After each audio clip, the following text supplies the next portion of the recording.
salt, elephant hair, tobacco, coins, cattle, and the list goes on. You are probably wondering what all these items have in common. They were all forms of currency used throughout history and throughout the world. What is currency though? Is it money?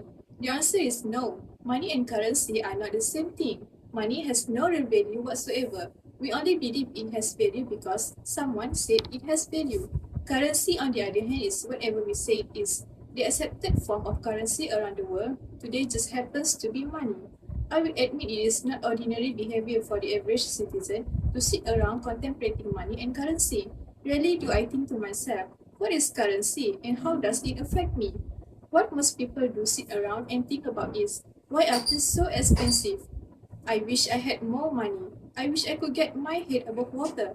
I wish I could save more. I believe in order to answer these questions that keep people up at night, it is important to understand how money works and be able to understand the bigger picture of this financial machine we are all part of. How can I learn algebra if I don't understand the basic fundamentals like addition, subtraction, multiplication, and division? The answer is I can't. Understanding money doesn't have to be hard if you understand all the money part, all the moving parts, and start from the beginning. Most of us learn about barter and trade in elementary school, and the next step we learn in the financial process is that to buy and pay for things we use money. Quite a jump, I would say, to go from cattle and animal skins being used as currency straight to the dollar bill. There has always been wants and needs that had to be met. Most of us learn about barter and trade in elementary school, and the next step we learn in the financial process is that to buy and pay for things we use money. Quite a jump, I would say, to go from cattle and animal skins being used as currency straight to the dollar bill.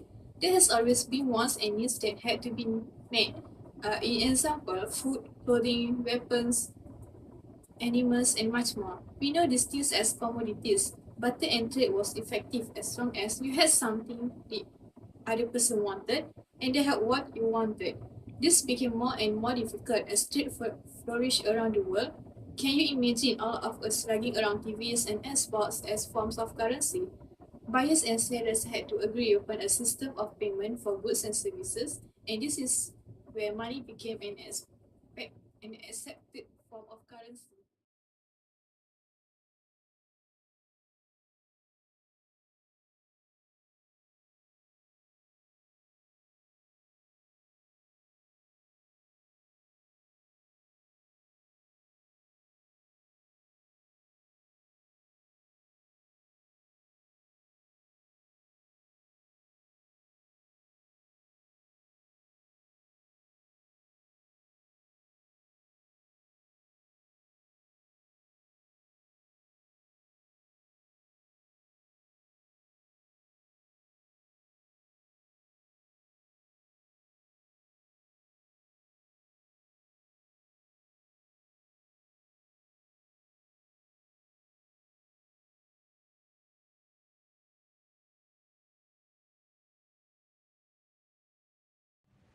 Real money definitions. Islam considers commodity as a currency.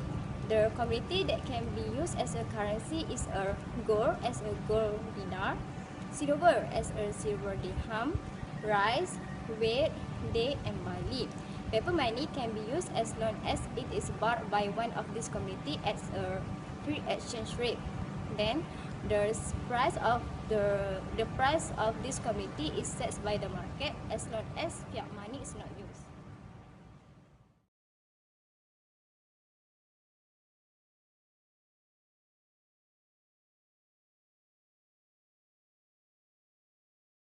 وشروه بثمن بخس وشروه بثمن بخس دراهم معدودة وكانوا فيه من According to the الزاهدين. translation by Sayyid Abul Ala Maududi, this verse refers to the time when the caravan came to the well where Yusuf's brothers had put him in it.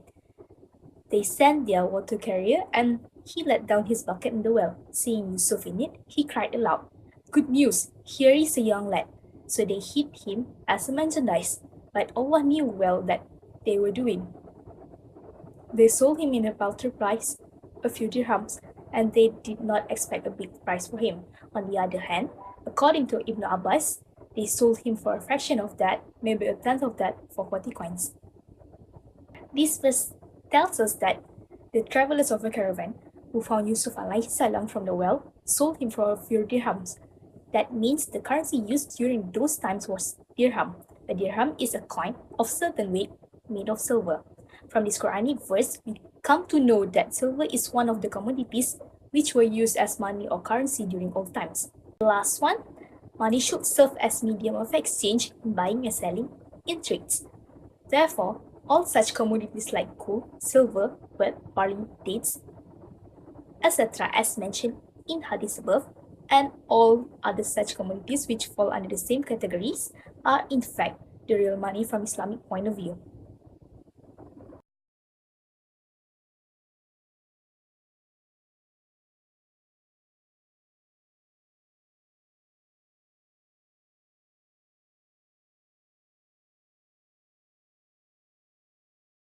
From Hadith 344 of Sahih Abu Karim, it says that all the transaction of bartering, like bartering gold to gold, wheat gram to wheat gram, date to date, and barley to barley is a riba, except it is from hand to hand and equal in the amount.